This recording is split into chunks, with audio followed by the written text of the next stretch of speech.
Hi everyone and welcome to my channel. Today I'll share thrifty makeovers. Hope you like them.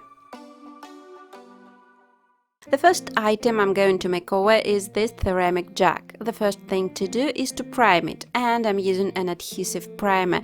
This one is Ortex from the Finnish brand Decor, though probably this one is not used in the USA. I'll leave the links for available options in the description. I'll paint the jug in my favorite turquoise color. Here I'm using a sponge to get an even coating.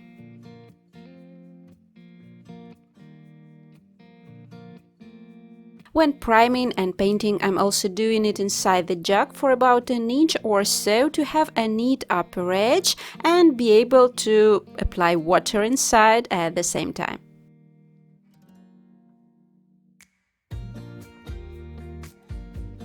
I will decorate the jug with custom embellishments, and I'm using self-hardening clay for them.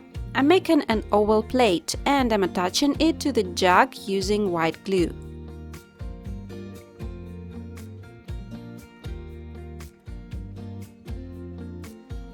And I'm also making fern leaves. This mold is difficult to work with because it's very thin and soft, so I'm covering the leaf with white glue while still in the mold and attaching it to the jug like this without removing it from the mold. And only after this I'm removing the mold. I've made 3 leaves of different sizes here.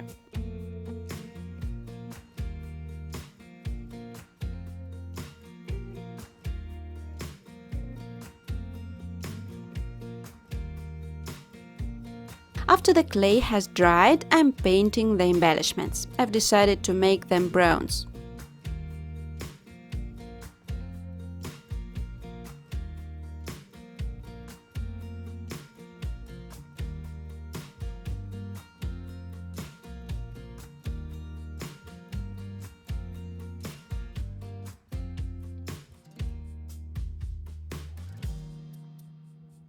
I'm going to write the word jardin on the plate. It's garden in French. So I'm sketching the letters with a pencil and then tracing them using contour paint. After drying, I'm potting the bronze elements with light turquoise paint, slightly thinned with water. I'm applying the paint onto the embellishments and wiping it off immediately with a damp cloth.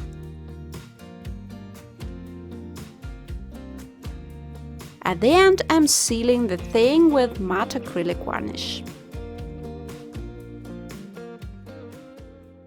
I'm going to use this jug as a small vase for flowers. Any garden flower arrangements will look just amazing in it.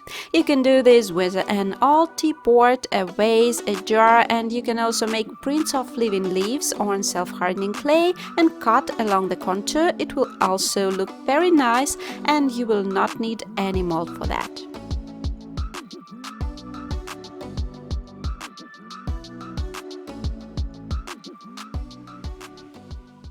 My second find is a couple of chemical jars. They were very dirty and the first thing to do is, of course, to wash them thoroughly.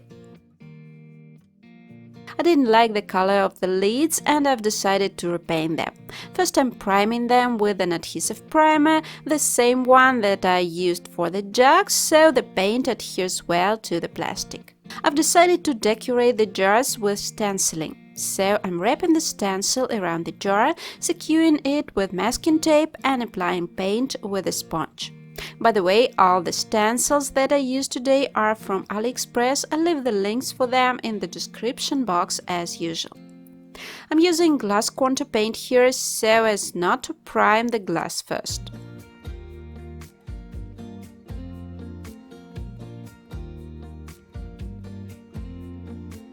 I'm making the stenciling white on the large jar and black on the small one.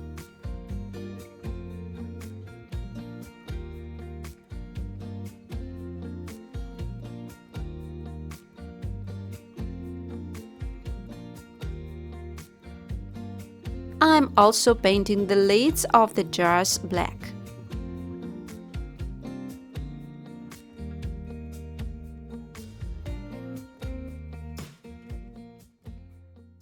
So now they look like industrial style canisters. I really like the colored glass of the jars and I will most likely take them to use in the bathroom later. I'm going to keep bath salt or something like that in them, or maybe we'll use this smaller one as a homemade aroma diffuser. My find number 3 is an old round cotton board. I also found a round board of similar size. I don't even know what it was for, but it's just the right diameter to make a rotating stand out of this. First of all, the boards need to be properly sanded. The cotton board is made of some kind of hard wood, so it has been quite hard work to sand it, and another challenge has been to clean the groove and the edge around the perimeter.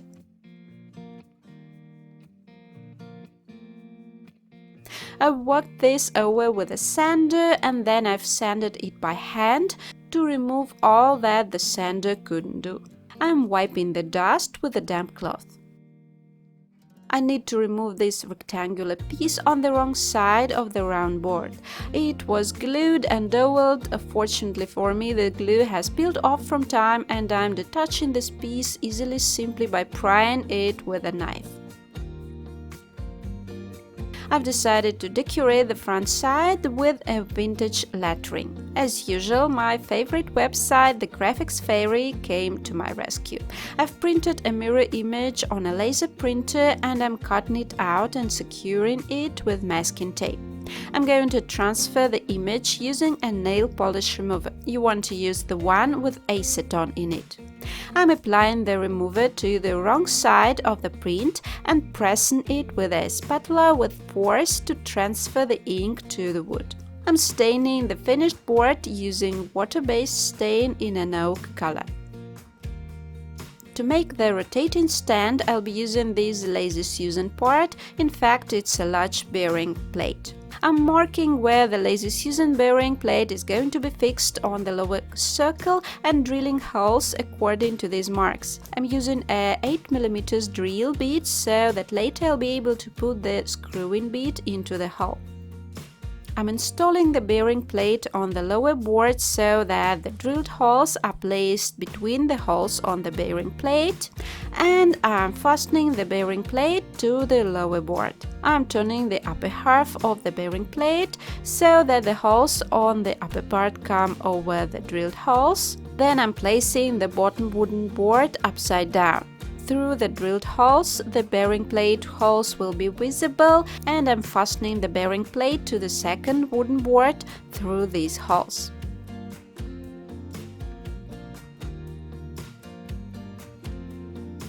I've decided I want the Lazy Susan to sit on a stand, and I've collected a variety of old saucers and bowls. I'm choosing several of them to assemble the stand. I'm using an epoxy putty stick to assemble the stand. The two components are of different colors and you are to knead them well until you get a uniform color.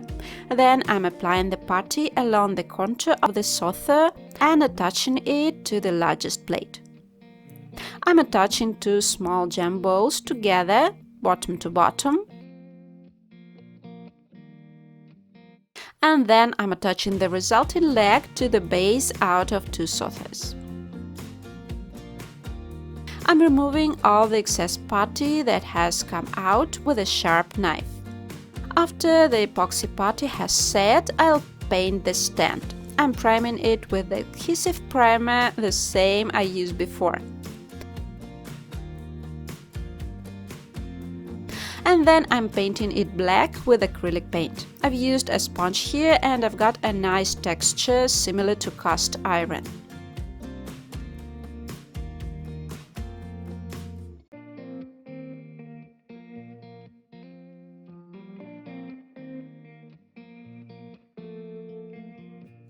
After drying, I'm sealing it with a matte varnish.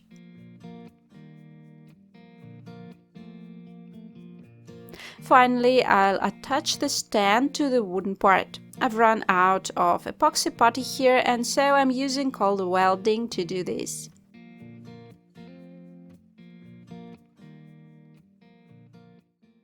This is how an old cotton board and a pile of bowls and plates has turned into a beautiful farmhouse style Lazy Susan.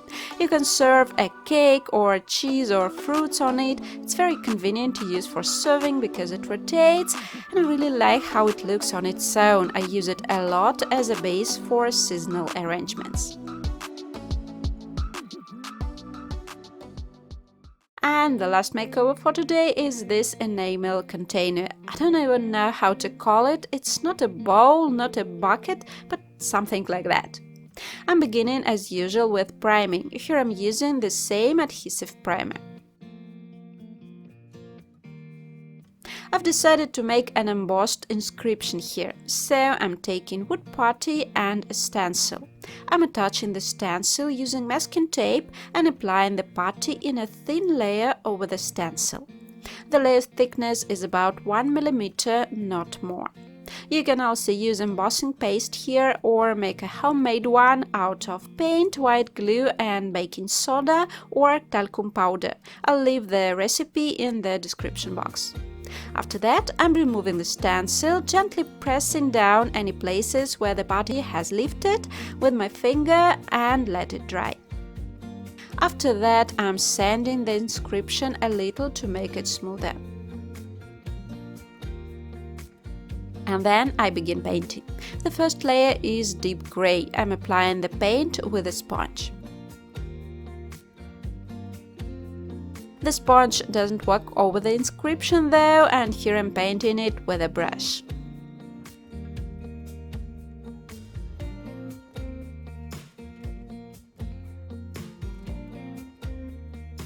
After the first layer has dried, I'm adding a little black to the grey paint to make the color darker and thinning it with water.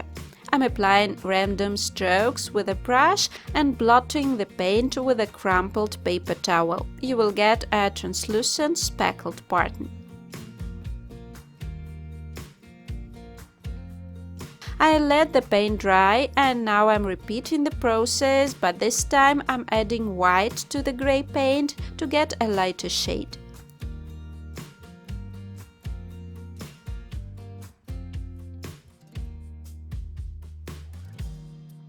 Finally, for the third layer of speckles, I'm using silver paint.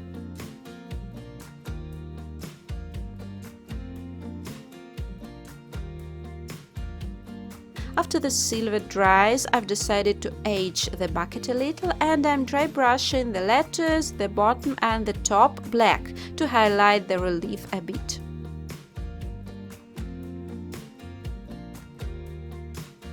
As you can see, it turned out to be quite a good imitation of old galvanized metal. All that is left is to seal it with a varnish, best if you use a gloss one in order to preserve the shine of the silver.